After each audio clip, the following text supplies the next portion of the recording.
Yes, everybody, welcome back. Here's 5 things that we learned watching Manchester United crash out of the FA Cup against Leicester. Number 1 then, it's Europa or bust for trophies for Manchester United this season after I don't think we're catching Manchester City. The league is theirs if they decide they want to win it. If they don't, maybe we could catch them, but they're going to need a monstrous fall off now for that to happen, and I just don't see it happening. I think the league is theirs.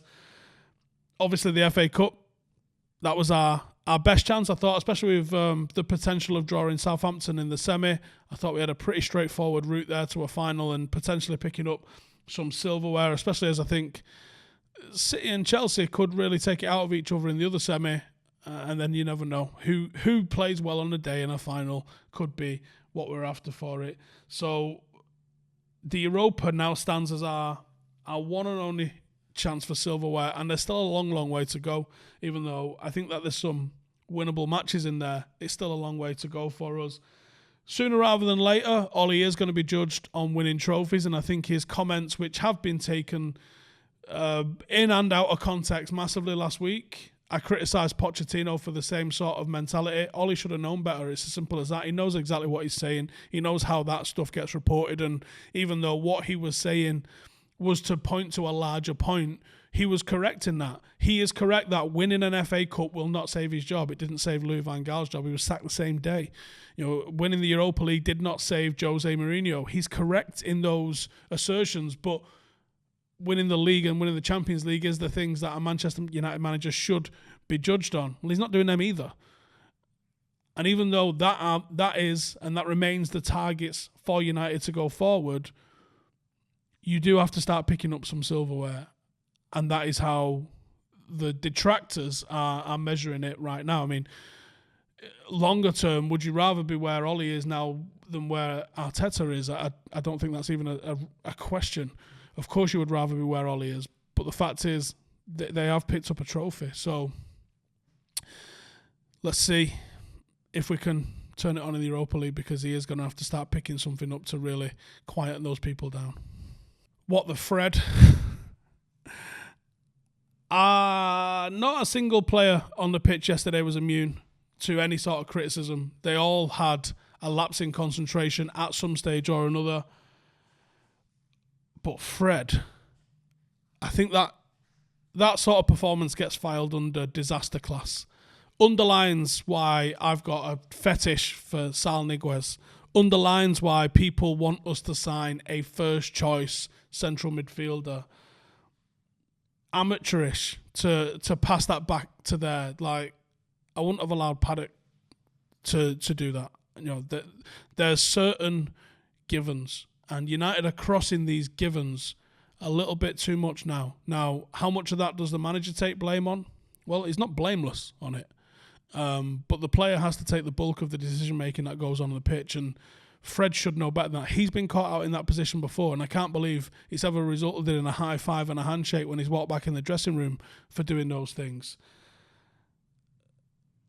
His ability on the ball is not that of what you need for a Manchester United midfielder, and his abilities off the ball are quite basic. He's a hard-working player that has good attributes that you definitely want in a game against a team that's expected to maybe dominate the ball a little bit.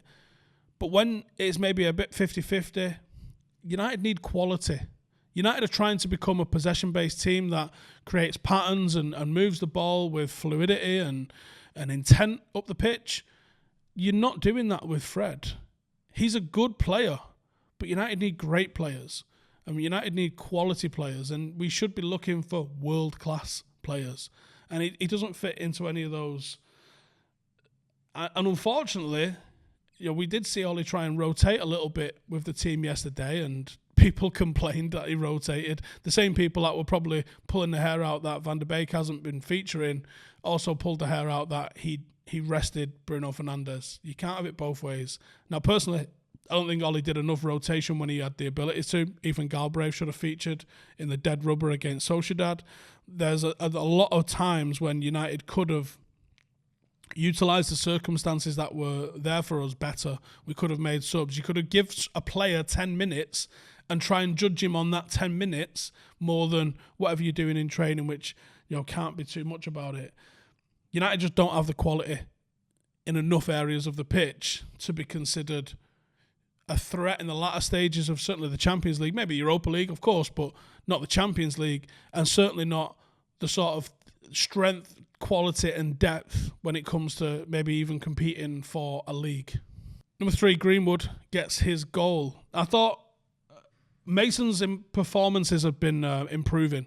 Mason's performances had probably warranted a goal, and without pulling up the stats and the pretty numbers, he was actually looking pretty good and looking like he was going to go and achieve something and maybe put him under pressure a little bit, and probably deserving of his starting place to a certain degree. It was his first goal in 16 games since his FA Cup goal against Liverpool, which feels like such a long time ago now. And it came from United's only real bit of quality throughout the entire match. Since the start of last season, he has scored 22 goals in all competitions, which is the most for a teenager in any of European top 5 leagues in that period. And I think we would all call his season pretty poor by the standards that he set last season. So it was nice to see him get back amongst the scoring. Hopefully he now kicks on. Goals are a very important part of your game for a forward, and you will be judged on how many goals you can put up. But important stage of the campaign. Marshall not really contributing with goals. Let's see if Mason can pick up the slack a little bit, and especially with not knowing how long Rashford is going to be out for. Number 4, Ole got it wrong. For his comments discouraging the importance of trophies, as we touched on earlier, to the team selection, to even potentially the changes that he made in game, Solskjaer probably got quite a lot wrong. And if you're evaluating a manager, which you should do, and you should do it on the things that are in their control. Fred passing it back to Iheanacho, not something Ole can control, but the things that he can control, like the stuff I just listed, you can judge a manager on those sorts of things. Sometimes you can say, his subs are never good enough. Well, what are the options? Yesterday he did have some options, and even then I don't necessarily think he made the right ones. Some will have been because certain players are lacking match fitness, and I get that, but there was things that he probably still got wrong at parts. Pretty disheartening to see the 2 creative sources in both Pogba and Van der Beek be taken off, and we're looking for an equaliser, especially while Fred remains on the pitch, and possibly in one of the worst performances I've seen him put in a United shirt. And United were never going to be at full fitness after the 2 of the huge games that we've had earlier in the week. But ahead of a 2-week break, it really felt like Ole dropped the ball on that one. An extra couple of minutes either there wouldn't have, I don't think, made too much of a massive difference. But as we mentioned already, at the end of the day, these are the types of games that you're denied a trophy and you will be judged, and judged harshly on that, which is correct. United have progressed well in the league, but as we saw yesterday, another cup exit in the latter stages, that honestly felt preventable. Leicester weren't imperious, they weren't sensational, they didn't completely destroy us. United lost that game. We allowed what happened to us to happen to us, and I think there's several things in that which Ole has to shoulder. And finally, the away run ends. United are enjoying a fine run of form in the Premier League, but defeat at Leicester spelled the end for a longer unbeaten run. Yesterday, United lost an away game against English opposition for the first time in 30 games, going all the way back to defeat at Liverpool in January 2020, an entire calendar year and then some. It was a sensational run. It was an absolutely sensational run, the kind of run that should breed confidence for us going forward. But it's hard to feel confident and philosophical on the back of what was such a poor result. Now, there's only a handful of away games left this term. We definitely could have kept that record going for even longer. I definitely think that United can now hopefully try and restart the clock on that, if you will. I think it was just it was so lackluster that it really robs your enthusiasm for, we can go here, we can get this done. And it's just different to our away showings of late where we've been solid and dangerous looking. Now, at the start of the season, a lot of you didn't understand what I was getting, but most of you did, I think. The lack of a proper structured pre-season and the truncated nature of our pre-season and the fact that United had the most extended season because of what they did with Europa League.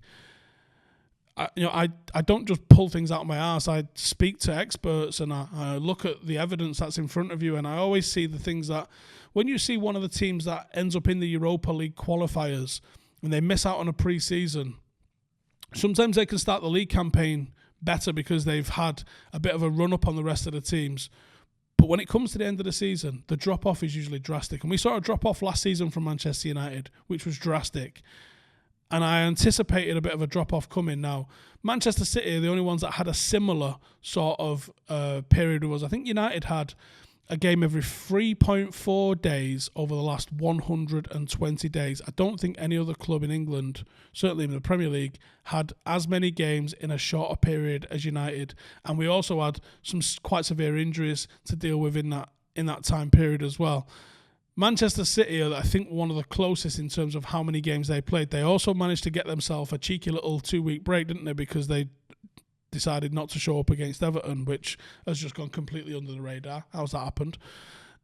But Manchester City are perhaps the best equipped squad to deal with this. They've almost got two 11s, two very good 11s. United don't have the quality and depth anywhere across the pitch like City do. So I was always worried about a major drop-off happening at some point in the season, and that is exactly what's happened. It's a nightmare. It's really unfortunate that this is how it looks like this season's kind of going to come to a crescendo, but as I said at the top of the show, it's Europa or bust for United this season. Coming second and winning the Europa League, I think would have a real good feel factor going into the summer and perhaps give us the impetus to go on for next season. But the same old thing exists in terms of, are we set up to compete or are we set up to fund and service the Glazer debts? Well, I think I know the answer and I think you know the answer, and I don't really like the answer. But cheers for tuning in. Make sure to subscribe if you're new around here. Make sure to drop the video a like and get involved. Either get involved with the Patreon and help support the channel or come and check us out on Reddit or anything like that. Just get involved in it. Like, we can be like a little I'm depressed as well support group. Nice one. See you in a bit.